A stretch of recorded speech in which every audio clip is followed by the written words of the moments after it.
Bonjour et bienvenue sur CGTN français. Aujourd'hui, nous allons nous focaliser sur la relation commerciale entre la Chine et les États-Unis. Les deux pays sont engagés depuis maintenant plus d'un an dans une friction commerciale lancée par le président américain Donald Trump. Après 8 cycles de consultations commerciales, y a-t-il des progrès réels ou la guerre commerciale est-elle au contraire relancée? Avec quelles conséquences sur l'économie mondiale? Pour en parler sur le plateau avec moi, monsieur Ding Yifan, économiste et chercheur au Centre de recherche sur le développement du Conseil des affaires d'État. Bonjour Monsieur Ding, merci d'être avec nous. Et rappelons tout d'abord la situation actuelle du commerce sino-américain. On sait que le 28 et 29 mars, le représentant américain au commerce, Robert Lighthizer, et le secrétaire au Trésor, Stephen Mnuchin, sont venus à Pékin pour le 8e cycle de consultation. Et où en sont-ils dans la négociation? En fait, les deux parties ont fait des déclarations plutôt optimistes. Disons qu'ils sont arrivés sur un certain nombre de sujets à presque un accord. Presque, ou presque un accord. Donc... Presque un accord, c'est pour ça qu'ils attendent toujours un accord final sur les détails, etc.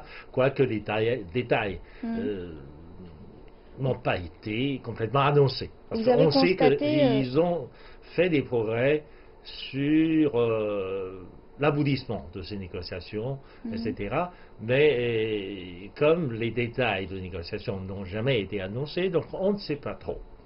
Donc pour l'instant, on n'a pas encore le résultat. Non, on ne sait pas. Et on sait qu'aujourd'hui, une délégation chinoise dirigée par le vice-premier ministre Liu He est arrivée à Washington pour un nouveau tour de discussion. Donc que peut-on attendre de cette rencontre? Il paraît que, puisque la dernière fois à Beijing, ils sont arrivés pratiquement à un accord, ou à un accord sur les principes. Donc cette fois-ci, il s'agit de finaliser les détails, etc. Donc il y a, je ne sais pas, il y a de bonnes augures qui annonceraient probablement la fin de la négociation. Vous voulez dire, on s'approche du final maintenant? D'une certaine manière. Donc, mais plutôt... comme l'administration Trump est un peu particulière dans l'histoire des États-Unis, donc on ne sait jamais. C'est vrai. Et il se peut qu'à la dernière minute, il peut y avoir des soubresauts. Et ils ont d'autres idées, etc., qui sont liées à la situation. Parce qu'il ne faut pas oublier que cette négociation commerciale, un peu difficile, est liée aussi à la situation intérieure politique du pays. Parce qu'on sait très bien que Donald Trump n'est pas dans une position très stable, politiquement parlant. Il y a toujours des rumeurs, toujours des bruits, toujours des procès en cours, etc., etc. Beaucoup de choses qui se passent, alors que quelquefois la négociation commerciale pourrait servir de bouclier ou quelquefois de bouc émissaire, on n'en sait rien.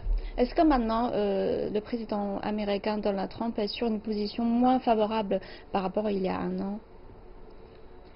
Cela dépend. Cela dépend. Parce que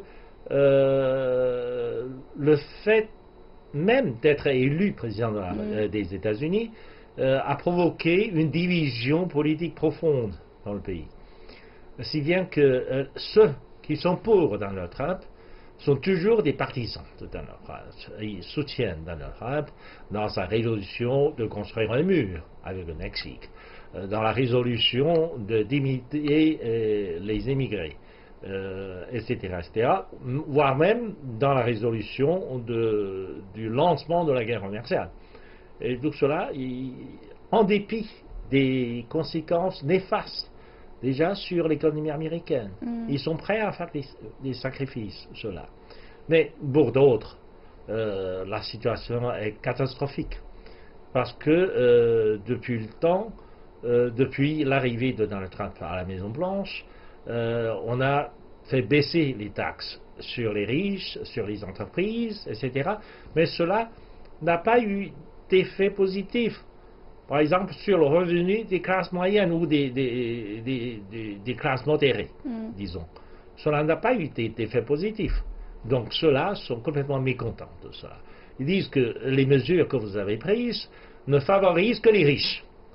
Alors, ça n'a rien fait pour relancer l'économie américaine, parce que nominalement, il y a un peu plus de croissance, mais sur le plan de l'emploi, surtout sur le plan de l'emploi de la main-d'œuvre ordinaire, dans le secteur manufacturier, etc., il n'y a pas eu de croissance sensible dans ce secteur-là. Vous avez dit qu'ils ont des problèmes internes, oui. Et donc maintenant, le président américain, il a moins de soutien de son administration par rapport au lancement de la guerre commerciale. Là aussi, parce que l'administration elle-même, l'administration Trump elle-même est profondément divisée. Parce que, d'une part, ceux qui sont sur le premier front de la négociation, Robert Lighthizer, etc., ceux-là insistent pour continuer la guerre commerciale. Parce qu'ils pensent qu'avec la Chine, ils peuvent répéter ou répliquer le phénomène de la guerre commerciale avec le Japon dans les années 1980. À l'époque, il était négociateur, je rappelle, négociateur adjoint des États-Unis. Il a participé à la guerre commerciale avec le Japon, donc finalement le Japon s'est replié face à la pression américaine, etc. Donc Lighthizer aime répéter la même histoire. Donc, il va insister, il veut continuer à exercer une pression énorme sur la Chine pour que la Chine fasse plus de concessions, etc. Tandis que vous avez une autre fraction qui est plutôt représentante des intérêts de Wall Street, donc du secteur financier, représenté par le ministre de Finances, Mnuchin. Mnuchin sait que finalement l'économie américaine ne se porte pas très bien. D'autant plus qu'il y a des signaux d'alarme sur la bourse de New York. Et si la guerre commerciale continue, eh bien, ça pourrait accélérer le pas de la crise. Parce que la Chine étant le plus grand fournisseur des produits de consommation au marché américain, s'ils font élever le prix de ces articles de consommation, ça va emmener l'inflation. Pour essayer de se prévenir contre l'inflation, la Réserve fédérale, donc la Banque centrale, va essayer de relever le taux d'intérêt. Alors que maintenant, la bourse de New York sent une pression énorme. C'est pour ça que la Réserve fédérale a décidé d'arrêter d'élever le taux d'intérêt, parce que le niveau de taux d'intérêt est relativement bas à ce moment-là. Pour que le taux d'intérêt de la Réserve fédérale revienne à la normale, il faut encore élever plusieurs fois le taux d'intérêt. Mais la Réserve fédérale est prudente. Elle a arrêté son action, donc le taux d'intérêt est encore relativement bas, mais tout cela montre que finalement on se fait beaucoup de préoccupations sur l'état de santé de la bourse. Et donc si la guerre commerciale provoque une hausse de prix, donc une inflation, ce serait catastrophique pour le marché boursier. Donc vous pensez que maintenant les problèmes internes deviennent le problème plus prioritaire Prioritaire. C'est pour ça que je pense que les représentants de Wall Street veulent achever le plus tôt possible la négociation pour stabiliser d'abord le marché américain. Et comme vous avez dit tout à l'heure, on a du mal à suivre le président américain. C'est vrai que cette bataille a duré plus d'1 an déjà. Et pendant ce temps-là, on a connu des hauts et des bas. Et surtout lors de la dernière rencontre entre les deux présidents fin 2018 à Buenos Aires, les deux parties ont convenu de ne pas imposer de nouvelles taxes. Et le président américain a même tweeté après la réunion que des bonnes choses vont arriver. Fin janvier, également, après des discussions de haut niveau, on a également des espoirs d'abaissement des tensions des deux parties. Mais en février, il y a 1 mois, lors de son discours sur l'état de l'Union, le président Trump a déclaré que la Chine ne pourrait plus voler les emplois et la richesse des Américains. Donc, comment faut-il interpréter cette nouvelle déclaration? Est-ce que la guerre est relancée? Je ne pense pas, mais de toute manière, Donald Trump ne comprend pas très bien les mécanismes de l'économie. Donc, accuser la Chine d'avoir volé du travail aux Américains, c'est facile. C'est de la propagande politique, en fait, c'est de la propagande politique. C'est facile à dire, mais et difficile à mettre en pratique. Parce que, regardez, ce qui est passé il y a un an, depuis que les États-Unis ont lancé cette guerre commerciale avec la Chine, eh bien, l'exportation chinoise, au lieu de baisser, a augmenté. Durant toute l'année, notre exportation vers le marché américain a augmenté. Beaucoup plus que dans les années ordinaires. Parce que les entreprises américaines ont eu peur que si la guerre se prolonge, elles n'auraient plus la possibilité d'importer des pièces chinoises, des produits chinois. Alors que les produits chinois étaient essentiels pour le maintien, pour l'opération économique de ces entreprises au marché intérieur. C'est pour cela qu'ils importent beaucoup plus que d'ordinaire pour stocker un peu plus de produits, pour augmenter un peu le stockage. Et ce qui fait que notre exportation vers le marché américain a battu son record historique l'année dernière. Donc, cela montre que, en fait, les États-Unis ont besoin de la Chine. Les États-Unis ont besoin de la Chine. Il y a des relations d'interdépendance entre les États-Unis et la Chine, et que Donald Trump voulait négliger ces relations d'interdépendance. Mais c'est un rythme de tuer l'économie américaine. S'il continue comme ça, s'il continue à accuser la Chine et à faire la guerre commerciale avec la Chine, eh bien, ça va rendre l'économie américaine de plus en plus fragile. Déjà, l'augmentation de 10% de droits de douane sur l'importation des produits chinois a pesé énormément sur les bénéfices des entreprises américaines. Parce que, en fin de compte, ce sont les entreprises américaines et les consommateurs américains qui doivent payer pour ce droit de douane. Et le droit de douane, ce sont des impôts, ce sont des taxes. Et pourtant, on sait que le président américain est avant tout un homme d'affaires, c'est un négociateur professionnel. Et pensez-vous que tout de ce qu'il a fait jusque-là, c'est une technique de négociation ou pas? Parce qu'avec son livre qui s'appelle L'art de négociation, dans lequel il expliquait qu'il faut être très agressif dans la négociation. Donc est-ce que c'est juste son attitude de négociation? D'une certaine manière, je pense que oui. Parce qu'il essaie toujours d'exercer une pression énorme sur le partenaire de la négociation. Mais dans cette négociation commerciale, ce genre d'attitude est nuisible à l'économie américaine. Parce que, comme j'ai expliqué, plus de droits de douane sur l'importation chinoise va d'abord rendre les bénéfices des entreprises américaines fragiles. Et puis, ça va augmenter le coût de consommation de la population américaine. Ça va créer des pressions extraordinaires sur le taux d'inflation. Mais ça va forcer la Réserve fédérale, donc la Banque centrale américaine, à prendre des mesures au détriment du marché. Donc tout cela va créer un chaos total sur le marché américain. Et là, Donald Trump, bien qu'homme d'affaires, aurait du mal à comprendre les mécanismes du fonctionnement de l'économie américaine. Et le différend commercial entre la Chine et les États-Unis impacte de nombreuses entreprises, dont les entreprises automobiles. Parmi elles, Wanxiang américain a une société créée en 1994 par Ping Yi, dont la valeur est aujourd'hui de plus de milliards de dollars. Notre journaliste Dan Williams a rencontré Ping Yi. Voici son reportage. Les travailleurs de Wanxiang America trient activement diverses pièces automobiles. Ce ne sont là que quelques-uns des 10 000 travailleurs employés aux États-Unis par l'intermédiaire des divers intérêts commerciaux de Wanxiang.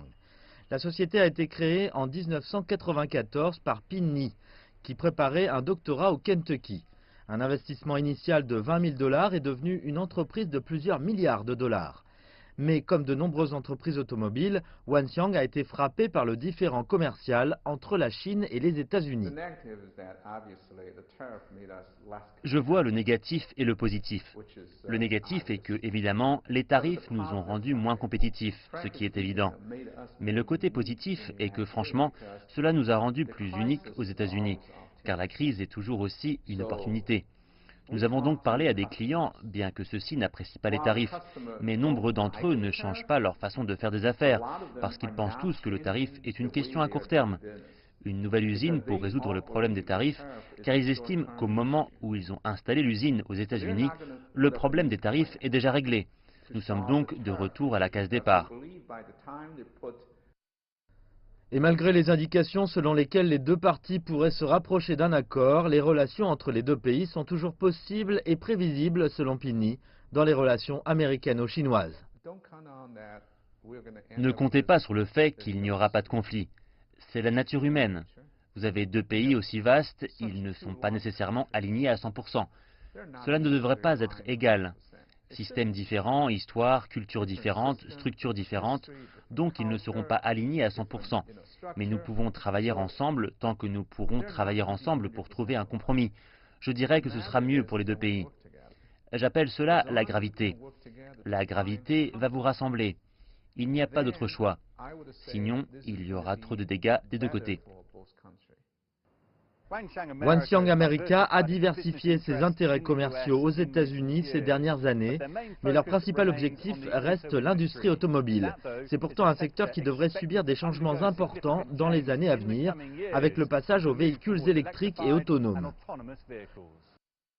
L'une des filiales de Wanxiang est Karma Automotive, une société qui produit des voitures électriques de luxe haut de gamme. Bien que la technologie pour les voitures électriques soit clairement présente, Pin pense que la voiture à moteur à combustion interne restera encore longtemps. Vous en êtes encore au tout début. Nous ne sommes donc pas à un endroit où nous pouvons affirmer que la nouvelle technologie remplacera l'ancienne. Il est probable que cela se produira de cette manière. La croissance est là, sans aucun doute. Le profit n'est pas nécessaire là-bas. Pinny a dû faire face à de nombreux défis pour son entreprise au cours des 25 dernières années. Un différend commercial et un paysage automobile en mutation ne sont que deux des problèmes les plus récents qu'il s'efforce de résoudre. Monsieur Ding, d'après votre observation, quels sont les impacts de ce conflit commercial sur l'économie américaine à court terme? À court terme, c'est le marché, c'est l'inflation, le marché, etc. Déjà, le taux d'inflation tend à augmenter aux États-Unis. Et la Réserve fédérale a beaucoup de mal à maîtriser tout cela. L'élévation du taux d'intérêt en était un moyen important pour contrôler cela. Donc, la Banque centrale américaine est d'une certaine manière coincée. Parce que déjà, elle doit faire face à cette montée de l'inflation. Puis, en même temps, elle doit faire attention aussi à la stabilité du marché des capitaux, le marché financier et le comportement de l'économie. Parce que l'économie américaine compte beaucoup sur le marché financier. Le secteur financier représente énormément d'importance pour le comportement de l'économie américaine. Et donc tout cela, c'est quelque chose de très important à court terme. Et on voit que sur les 11 premiers mois de 2018, le déficit commercial a beaucoup diminué. Des milliards de dollars sont entrés aux caisses du Trésor. Et donc peut-on dire que le président Trump a gagné son pari de certaine manière? Non, parce que pendant les 2 premiers mois ou les 3 premiers mois de l'année, il y a ce qu'on appelle des facteurs saisonniers qui comptent énormément parce que, d'abord, en Chine, il y a ce qu'on appelle l'effet de Nouvel An chinois. Bon, pendant tout le mois de février, il n'y a pas beaucoup d'activité économique, etc. Donc, en plus, parce que l'année dernière, les entreprises américaines ont augmenté leur stockage, ont importé beaucoup plus de Chine, donc là, comme il y a beaucoup moins d'activité, ils vont ralentir leur importation, pardon. Donc, ce qui fait que finalement, dans les 2 premiers mois, il va y avoir un petit creux. il y a un déclin d'activité économique, commerciale, etc., etc. Donc il y a moins d'exportation, d'importation. Mais c'est un phénomène de routine. Tous les ans, c'est comme ça. D'accord. Donc ça prouve pas que Monsieur le Trump a gagné son Non. pari. De bonnes nouvelles du côté du géant chinois des télécoms Huawei. Les chiffres sont en hausse malgré les tensions avec les États-Unis. Le géant chinois des technologies a réalisé des profits records en 2018, 106 milliards de dollars. Huawei lance une action en justice contre les États-Unis et tout le monde est impatient de savoir comment l'affaire va se terminer. Huawei est de nouveau sous les projecteurs, mais cette fois pour de bonnes nouvelles. Les profits de l'entreprise ont battu de nouveaux records. Les revenus des ventes ont représenté 721 milliards de yuan l'an dernier, soit plus de 106 milliards de dollars, en hausse de 19,5%. Le taux de croissance composé de ces 5 dernières années a atteint ainsi 26%. Nos profits nets ont atteint 59 milliards de yuan l'an dernier, soit une hausse de 25%. Toutefois, Huawei a été dans une position difficile ces derniers mois. Le déploiement de la 5G a été restreint par Washington en raison des liens supposés entre la compagnie et le gouvernement chinois. Le fondateur de l'entreprise s'est expliqué en contestant la décision lors d'une interview à la BBC le mois dernier. Je m'oppose à la décision des États-Unis. Ce genre d'action motivée politiquement n'est pas acceptable. Les États-Unis aiment sanctionner les autres. Dès qu'il y a un problème, ils utilisent ce genre de méthode. Nous nous y opposons. Mais puisqu'ils veulent aller dans ce sens, nous allons saisir les tribunaux et laisser la justice décider. Les autorités américaines ont dit qu'elles empêcheraient le partage d'informations avec les pays qui continueraient d'utiliser les équipements de Huawei, dont l'Allemagne et le Royaume-Uni. Mais personne n'a donné suite. Huawei a saisi la justice plus tôt ce mois-ci contre le gouvernement américain pour restriction anticonstitutionnelle des ventes par le Congrès. Une procédure qui pourrait durer des années. Nous avons renouvelé cet engagement. Aucune demande d'installer des portes de sortie ou recueillir des informations d'autres pays, gouvernements ou organisations ne sera acceptée par Huawei. Je veux dire que même si le gouvernement chinois veut soulever ce genre de requête, Huawei s'y opposera. Et nous ne serons pas comptables, sinon supporterons les conséquences légales. La justice pénale chinoise ne le permettrait pas. Le Premier ministre chinois Li Keqiang a aussi abordé la question des liens supposés entre le gouvernement chinois et l'entreprise. Vous demandez si le gouvernement chinois demandera à des entreprises chinoises d'espionner d'autres pays. Je ne sais pas si vous faites référence à des gouvernements ou à des particuliers dans d'autres pays. Mais laissez-moi dire que ce n'est pas possible selon la loi chinoise. La Chine ne se comporte pas de cette façon. Nous n'avons pas fait cela et nous ne ferons jamais cela. On sait que les hautes technologies sont au cœur de la dispute et vous avez également suivi l'affaire de Huawei. Et pensez-vous que nous sommes engagés dans une guerre froide technologique? En fait, c'est le terme américain. Parce que depuis le début de la guerre commerciale, les élites politiques américaines sont mobilisées pour essayer en quelque sorte, de trouver des histoires dans la dispute technologique avec la Chine, et Huawei en est devenu la cible.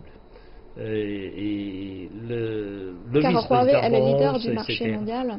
Huawei est dans le marché de télécom et le leader du monde. Huawei a beaucoup de technologies, Huawei maîtrise beaucoup de nouvelles technologies et Huawei est en avance sur le monde pour le développement des technologies dites 5e génération. Et là, Huawei a suscité l'attention des hommes politiques américains, en particulier le vice-président Pence. Le vice-président Pence dit que finalement, il est allé un peu propager des idées un peu bizarres sur la technologie de Huawei. Donc les hommes politiques américains utilisent même leur force politique, c'est-à-dire la politique étrangère, la diplomatie, etc., pour forcer leurs alliés à abandonner Huawei. à ne pas utiliser les technologies de Huawei, parce que la plupart des pays européens avaient équipé de technologies de Huawei. Déjà en 4e génération, ils ont utilisé des technologies de Huawei, etc. Maintenant, les Américains, par leur force diplomatique, forcent les Européennes à abandonner Huawei, la technologie de Huawei. Ça pose des problèmes, ça crée des tensions, et ça fait une très grande publicité pour Huawei, en fait. Parce que si la plus grande ou la seule superpuissance du pays se mobilise et mobilise toutes ses forces pour lutter contre une société technologique chinoise, ça prouve que finalement cette société chinoise a certainement quelque chose de particulier.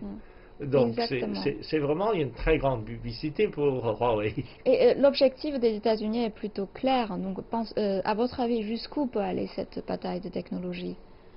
Je pense que ça ne peut pas déranger grandement le développement de Huawei, par exemple. Parce que, de toute façon, Huawei n'a pas eu accès au marché américain. Parce que, pour toutes sortes de raisons, ils ont trouvé des raisons de sécurité nationale. Oui. Ils interdisent la vente des équipements de Huawei sur le marché américain. Donc, de toute façon, Huawei n'a pas eu accès au marché américain. Huawei n'a rien à perdre. Mais Huawei a lancé un procès judiciaire contre le gouvernement américain, disant que finalement, vous avez semé des rumeurs autour de Huawei, autour des technologies de Huawei. Et il faut fournir des preuves. Si vous voulez dire que Huawei fournit des équipements, des technologies qui ne répondent pas aux critères de la sécurité, il faudrait prouver des preuves. Mais comme vous avez dit, le président américain a donné la pression à l'Europe. Et donc, est-ce que l'Europe est en train de faire le choix entre la Chine et les États-Unis? Non. Jusqu'à maintenant, les pays européens sont plutôt ambigus là-dessus. Parce que il y a tellement de rumeurs qui courent au cours de technologies de Huawei, mais en ce qui concerne le développement de 5G, est-ce que l'Europe réagit sous pression des États-Unis? L'Europe hésite. L'Europe hésite pour plusieurs raisons. D'abord, Huawei et ZTE, donc, ce sont tous des sociétés chinoises qui possèdent de véritables technologies de 5G. D'autres équipements liés au 5G sont plus ou moins fausses, disons, pour ne pas dire qu'ils ne sont pas très pratiques. Et dans ce cas-là, les pays européens ont peur que les sociétés chinoises monopolisent la technologie de 5G. Donc ils veulent encourager d'autres sociétés à développer aussi, à concurrencer avec des sociétés chinoises. C'est naturel. Mais d'autre part, il y a aussi le facteur de l'alliance militaire et politique. Et de ce point de vue, bien sûr, les États-Unis exercent une pression énorme sur les pays européens, sur l'Allemagne par exemple. Dernièrement, le secrétaire d'État de défense américain menace son partenaire, son homologue allemand, disant que si vous achetez des équipements de 5G de Huawei, on va cesser toute coopération avec vous dans le domaine de renseignement, dans le domaine de technologie militaire, etc. etc. On va voir comment ça se passait avec la coopération avec l'Europe, puisqu'il y a Monaco qui a commencé, qui a fait le premier pas de coopération avec Huawei déjà. Donc on verra comment ça va se passer. Et merci pour vos éclaircissements, Monsieur Ding Yifan. Comme le président Xi l'a indiqué, la Chine et les États-Unis sont deux pays liés à tel point qu'aucun des deux ne peut pas passer de l'autre. La coopération est le meilleur choix pour eux parce qu'elle profite à tous et que l'affrontement nuit l'un à l'autre. C'est la fin de cette édition. Merci de votre fidélité. Je vous souhaite une bonne suite au programme sur CGTN Français.